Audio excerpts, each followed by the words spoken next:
네, 안녕하세요. 외국어충입니다. 오늘은, 저번에 제가 이제 독일어를 왜 배워야 되는지 말씀드렸는데, 오늘은 좀 독일어에 관한 시험들을 좀 알려드리는, 그런 영상을 준비를 했습니다. 일단 잘 정리해둔 블로그가 있길래 한번 좀 참고를 해보도록 하겠습니다. 일단은, 독일어 능력 시험, 그러니까 전 세계에서 인정해주는 독일어 시험이 있는데, 바로, 체트대라는 독일어 능력 시험입니다. 체르티피카트 노이치라고 해서 어디에서 독일뿐만 아니라 세계 어느 곳에서 자기가 독일어를 할 줄 안다고 증명을 할 수 있는 자격증이 되겠습니다. 일단 대 시험은 대표적인 독일어권인 국가인 독일뿐만 아니라 오스트리아, 스위스도 공식 언어가 독일어거든요. 이 세 기관이 협력해서 만든 시험이기 때문에 어디에서든지 공신력이 있는 그런 시험이라고 할 수가 있겠습니다. 한국에서는 이제 남산 용산구 후암동에 위치한 독일문화원에서 주최를 하고 있고요. 점점 응시자 수가 많아지고 있다고 합니다. 체트데이 시험의 종류에 대해서 한번 알아봐야 될 것 같은데, 일단 약간 좀 제가 저번에 스페인어를 설명해 드렸을 때랑 좀 비슷합니다. 유럽의 언어를 난이도를 구분하는 방법이 6단계로 나눠져 있는데 A1, A2, B1, B2, C1, C2 이렇게 해서 A1, A2, B1, B2, C1, C2로 돼 있는데 A1, A2 같은 경우에는 이제 초급과 초중급, B1과 B2는 이제 중급과 중상급, C1이 한 상급 정도 되겠고요. C2가 거의 원어민 수준처럼 하는 수준이라고 보시면 되겠습니다. 그래서 일반적으로 보통 B1이나 B2 정도를 취득을 하시고 학교에 입학하시는 분들이 대다수이고, C1은 뭐 대학원이나 자기 정말 만족도를 위해서 공부하시는 분들이 대부분일 테고, C2는 정말 오래 사신 분들이 도전해볼 만한 그런 시험이라고 생각을 하시면 되겠습니다. 일단 외국어 시험 자체가 워낙 특성이 정해져 있기 때문에, 시간은 다르겠지만은 구성 자체는 읽고, 이해하는, 언어 구성 요소라고 하겠지만 아무래도 단어적인 부분이 많이 있을 것 같아요. 일단 90분으로 배정이 되어 있습니다. 그리고 듣고 이해하기, 리스닝 컴프리hension이 30분, 쓰기가 30분 이렇게 배정이 되어 있습니다. 그래서, 읽기, 이제 말하기 같은 경우에는 이제 응시자들이 필기 시험을 다 치러놓고서 오후에 기다려서 자기 이름이 불리워질 때까지 기다렸다가 이제 몇 사람씩 들어서 시험을 보게끔 되어 있는데 한 20분 정도 휴식 없이 진행이 된다고 합니다. 거의 그룹 면접처럼 된다고 해요. 그래서 응시자들이 서로를 소개하기 위해서 짤막한 대화를 나눈 다음에 이제 시험관 중 한 명이 대화 상대가 돼서 3분 동안 얘기를 하는 거죠. 그 다음에 이제 자신의 응시 자료에 대한 정보를 상대방한테 전달하고, 그리고 이제 개인적인 중심으로 이제 시험관과 대화를 또 6분 동안 나눕니다. 그리고 응시자와 시험관이 함께 과제를 수행하고, 이제 자기가 의견을 말해야 되기 때문에 좀 더 어려운 어휘와, 그런 것들을 말해야 되기 때문에 3부가 가장 어렵다고 할 수가 있겠네요. 제안을 하고 마지막 의견 일치를 봐야지, 약간 좀 공감력까지, 외국어뿐만 아니라 공감력까지도 좀 체크를 하는 것 같은데 6분의 소요 시간이 필요합니다. 이제 두 번째 시험은 테스트다프라고 해가지고 독일의 대학교에서 인정을 받는 시험입니다. 그래서 수준은 상당히 높다고 할 수가 있고, 일단 특징이라면은 성적표의 유효기간이 한정되어 있지 않기 때문에 한 번만 따 놓으시면 계속 유효한 시험이라고 할 수가 있겠습니다. 특정 분야에서 이제 저의 자신의 독일어의 실력을 인정받을 수 있는 성적표라고 할 수가 있을 것 같고요. 종류가 또 이제 B2에서 C1 정도의 단계이기 때문에 그 밑에 단계는 응시하기에는 좀 어려운 시험이라고 할 수가 있겠습니다. 테스트다프 5등급, 4등급, 3등급이 있고 5등급이 가장 높은 단계라고 보시면 되겠습니다. 세 번째 시험으로는 네, 그리고 이제 시험 구성과 시간 배정 각각 보시면 되겠고, 역시 세계 어느 국가에서 응시를 가능하면서 또 우리나라에서도 총 5개의 시험 본부와 주관으로 연 6회, 2개월마다 한 번씩 치러진다고 하네요. 이제 가장 응시 대상자도 한번 짚고 넘어가면 독일 내 대학교 입학 지원자나 독일어 수준을 증명해야 하는 사람들 또는 고급 독일어 구사력을 증명해야 하는 전문 분야 종사자가 있겠습니다. 마지막 시험입니다. 바로 도이치 스프라시프루풍 für den 호chschulz강이라고 해가지고 이제 가장 어려운 시험이라고 해요. 독일 대학교 입학 준비의 끝판왕이라고 하는데 독일 현지에서만 치러진다는 특징이 있고 상급 단계로 B2에서 C1 대학 수업을 따라갈 수 있을 정도의 언어 사용 능력을 평가하는 대학 입학 자격을 주는 것이라고 합니다. 그래서 역시 듣기, 말하기, 쓰기, 읽기 영역별로 시험을 평가를 하고요. 역시 그 좀 어려운 시험인 만큼 시간이 좀 더 길어 보입니다. 필기 능력 시험 자체가 210분으로 구성이 되어 있고 듣기가 50분에서 55분, 읽기 문법이 90분, 쓰기가 60분 정도로 되어 있고 말하기 능력 시험이 20분 정도로 필기 능력 시험을 통과하신 분만 응시를 하실 수가 있고요. 또 제시된 그래픽이나 텍스트에 대해서 20여 분의 분석 시간 후에 질문에 자기의 의견을 대입해서 답하는 시간이 15분에서 20분 정도 되겠습니다. 상당히 길어 보이는데 또 시험의 난이도는 대학마다 보는 거기 때문에 난이도가 천차만별이라고 합니다. 네, 그래서 가장 보편적인 시험이라고 하면 아무래도 체트대 시험이 가장 보편적인 시험이라고 할 수가 있겠고, 방금 이제 나중에 소개시켜드린 독일어 시험일수록 좀 더 보편성이 떨어지는 그런 시험이라고 볼 수가 있겠습니다. 보시면 이제 체트대에 대한 시험을 이제 괴테 인스티튜트, 그러니까는 주한 독일문화원에서 주관한다고 했는데 제가 지금 괴테 인스티튜트 주한 독일문화원의 홈페이지에 이렇게 나와 있습니다. 일단 A1부터 B1까지 좀 독일어로 하면 아인츠부터 메아인츠까지는 청소년 시험이 또 따로 마련이 되어 있는데 B2 이상부터는 청소년이 아니라 그냥 성인으로 뭉뚱그려서 시험을 볼 수 있게끔 되어 있고요. 아까 전에 소개시켜드린 테스트다프도 이쪽에 괴테 인스티튜트에서 응시를 하실 수가 있습니다.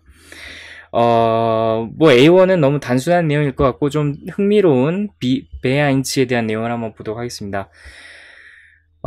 본 응시자는 시험 합격을 통해서 상대방이 또렷한 표준어를 구사하는 경우 혹은 직장, 학교, 여가 시간 등에 익숙한 상황인 경우 주요 정보를 이해할 수 있음을 증명합니다. 나아가 독일어권 국가를 여행할 경우 대부분 상황을 해결할 수 있고 익숙한 주제나 개인적으로 관심 있는 분야에 대해서 간단하고 맥락에 맞게 표현할 수 있으면서 경험 및 사건을 서술하고 꿈, 희망, 목표를 설명하며 간략한 이유와 설명을 덧붙일 수 있음을 입증한다고 합니다. 이 정도 레벨이 이제 베아인츠라고 할 수 있겠고요. 베츠바이 한번 보도록 하겠습니다.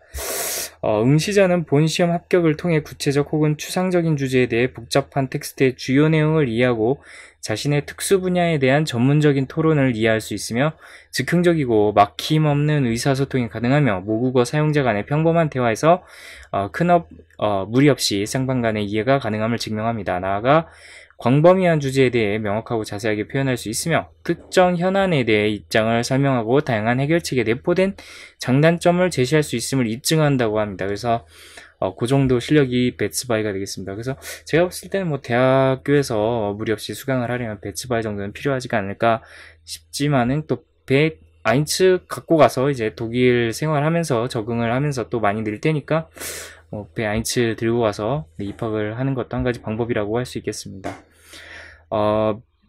네, 그래서 뭐 아까 전에 읽어드린 내용에 대한 좀 자세한 내용들이 좀 더 나와 있고 역시 응시료를 안 보고 넘어갈 수가 없습니다. 그래서 좀 미리 열어놔봤는데 뭐 어려운 이제 C1 이상은 서울에서밖에 응시를 하실 수가 없네요. 대전, 부산에서 응시를 하실 수 있는 그런 레벨은 이제 아인츠부터 베츠바이까지가 되겠습니다. 아인츠를 보시려는 분은 반드시 상경을 하셔서 보셔야 될 것 같고 그렇습니다. 일단 응시료가 만만치 않은데 보시다시피 일단 청소년은 논외로 하고 성인을 대상으로 한 체트대 시험의 응시료를 한번 알아보도록 하겠습니다. 먼저 아인츠 같은 경우에 거의 뭐 이 시험은 거의 필요가 없죠. 왜냐면은 이거를 이 정도 한다고 해서 어디에다가 좀 내놓고 보여줄 만한 그 정도의 레벨이 아니기 때문에 거의 보시는 분이 없겠지만 아마 주한 독일문화원 괴테 인스티튜트에서 공부를 하시고 계신 분들은 아마 끝날 때 다음 레벨로 올라가기 위해서 반드시 응시를 해야 하는 시험이기 때문에 어쩔 수 없이 보셔야 될 것 같습니다. 응시료는 13만원인데 아마 괴테 인스티튜트에서 독일어를 이미 공부하고 계신 분은 좀 아마 좀 디스카운트가 되는 걸로 알고 있습니다. 일단 13만원인데 상당히 싼 가격은 아니에요. 청소년은 뭐 10만원이지만 뭐 3만원 정도의 차이를 보여주고 있고, 아츠바이 같은 경우에는 역시 또 13만원의 가격을 보여주고 있고요. 참고로 지금 제가 보여드리는 표가 이제 2017년이기 때문에, 상반기이기 때문에, 지금 제가 녹화를 하고 있는 시점이 2016년 11월 하반기입니다만은, 혹시 내년에 보실 분들은 참고를 하시면 될 것 같습니다.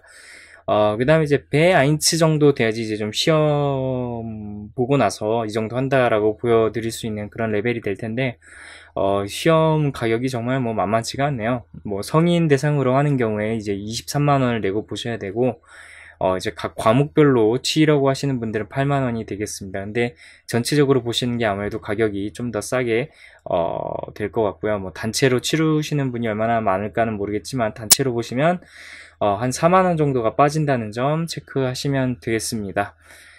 일단 뭐 상반기는 딱 한 번 이루어지는데, 1월 30일부터 2월 3일에 접수를 하시면은, 3월 23일, 2월 26일에 시험을 23일에 필기를 보시고 2월 26일에 구두를 보신 다음에 결과가 한 1개월 정도 걸리는군요. 네, 그 다음에 이제 합격증이 그 다음날 바로 나오는 형식으로 되어 있습니다. 베츠바이 같은 경우에도 한 2만원 정도 더 비싸네요. 네, 뭐 보통 그 외국어 시험이라고 하면은 레벨을 같은 날짜에 쫙 치르는 경향이 있는데, 독일어 체대 같은 시험 경우에는 약간 좀 시험 일자가 레벨별로 좀 상이하다는 점 한번 좀 체크를 하시고 넘어가시면 좋을 것 같습니다. 네, 뭐 거의 스바이를 보시는 분은 상당히 적겠지만은 46만원이라니 참 대단한 가격인 것 같습니다. 만만치 않네요. 예. 그때 인스티튜트에서 역시 또 다른 체트대뿐만 아니라 테스트 나프까지 보고 있기 때문에 역시 안 보고 넘어갈 수가 없는데, 대학 진학용이라고 아까 전에 제가 말씀을 드렸습니다. 역시 베츠바에서 채1 단계 정도에 해당되는 시험이라고 할 수가 있겠고, 여러 곳에서 볼 수가 있습니다. 그래서 이쪽에서 저는 가격을 한번 알아보고 싶었거든요. 접수할 경우에 테스트다프의 가격이 얼마인가 한번 보려고 했더니 자세한 내용이 아직은 나오지가 않고 있습니다. 어쨌거나 준비하시고 싶으신 분은 주한독일문화원에서 온라인으로 공부를 하실 수가 있다고 합니다. 일단 그러면 준비 강좌의 가격을 안 보고 넘어갈 수가 없는데, 역시 독일어를 어느 정도 하는 사람을 대상으로 하는 강좌이기 때문에 바로 독일어로 설명을 하게 돼 있네요. 그래서 480유로군요. 대충 1유로를 1000원으로 띵 쳤을 때 1000만, 10만, 48만원, 한 60만원 정도의 수강료면은 테스트다프를 준비를 온라인으로 독일문화원에서 하실 수가 있다는 얘기가 되겠습니다. 뭐 온라인인데도 상당히 비싼 가격을 보여주고 있습니다. 역시 테스트다프에 관한 좀 더 많은 네, 더 보고 싶었습니다만, 안타깝게도 현재 테스트다프에 관한 내용은 안 나오고 있는 것 같죠? 네. 자, 조금만 찾아보고 만약에 없으면은 다음 시간에 설명드리는 걸로 미루던지 해야 될 것 같습니다. 테스트다프에 대한 이제 가격이라든지 그런 게 좀 나와 있을 법도 한데, 안타깝게도 나오지가 않고 있습니다. 전 세계 시험의 시험기간서 한번 대한민국을 클릭해서 보도록 하겠습니다. 한국이기 때문에 코리아인 K를 눌러서 봐야 될 것 같습니다. K를 눌렀더니 역시 우리나라 참 힘든 것 같아요. 사우스 코리아로 봐야 될지 아니면은 리퍼블릭 코리아로 봐야 돼. 뉴짓 코리아로 나오는군요. 네, 우리나라에서 보실 수 있는 방법은 일단 서울 같은 경우에는 연대와 고대를 통해서 보실 수 있고, 부산 같은 경우는 부산 외대, 그리고 광주는 조선대, 그리고 인천은 인천 국립대를 통해서 보실 수가 있겠습니다. 그러네요. 네. 그리고 이제 좀 응시할 수 있는 여유 좌석인 것 같은데, 일단 연세에 대해서 보려고 했더니, 일단 가격에 관한 내용이 나와 있지가 않습니다. 그래서 직접 이쪽 전화번호에 전화를 넣으셔가지고, 응시하게 된다면 가격이 얼마인지, 그거를 물어보고, 진행을 하시면 될 것 같습니다. 어쨌거나 다음에 볼 수 있는 시험은, 연세대 같은 경우에는, 언제가 되나요? 네, 2월 14일에 볼 수 있게끔 되어 있습니다. 다음 해 2월 14일에 볼 수 있게끔 발렌타인데이인데, 네, 기관마다 날짜가 일단 뭐 고대랑 연대는 똑같은 걸로 나오네요. 응시 날짜가 똑같이 나오는데, 네, 그렇습니다. 네, 이렇게 해서 오늘 말씀드린 독일어 능력 시험 체트대와 이제 테스트다프에 대한 내용을 말씀드렸고, 이렇게 열심히 공부를 하셔가지고 자기가 독일어를 어느 정도 한다고 입증할 수 있는 그런 이제 정말 증명서를 마련을 하는 거겠죠. 눈에 보이는. 꼭 이것이 중요하다고는 말씀드릴 수는 없겠지만, 그래도 중요한 거는 뭐 커뮤니케이션입니다만은, 역시 뭐 대학을 입학한다거나 아니면은 뭐 회사에 입사를 할 때 증명할 수 있는 방법은 역시 면접을 보지 않는 이상은 이제 서류밖에 없기 때문에 그래서 말씀을 드렸습니다. 뭐 외국어를 공부하는데 충분히 모티베이션이 될 수 있는 부분이라고 생각해서 말씀드렸고, 네, 오늘은 여기까지가 되겠습니다. 이 동영상이 마음에 드셨으면 좋아요 버튼을 눌러주시고요. 마음에 안 드셨으면 싫어요 버튼, 그리고 언제나 구독하기 버튼은 큰 힘이 되니까 잊지 말고 꼭 눌러주시기 바랍니다. 네, 오늘은 독일어 능력 시험에 대해서 말씀드렸습니다. 다음 영상에서는 어떤 것에 관해서 말씀드릴지 아직 잘 모르겠습니다만, 새로운 내용과 함께 또 여러분들을 찾아뵙도록 하겠습니다. 그때까지 그러면 안녕히 계세요.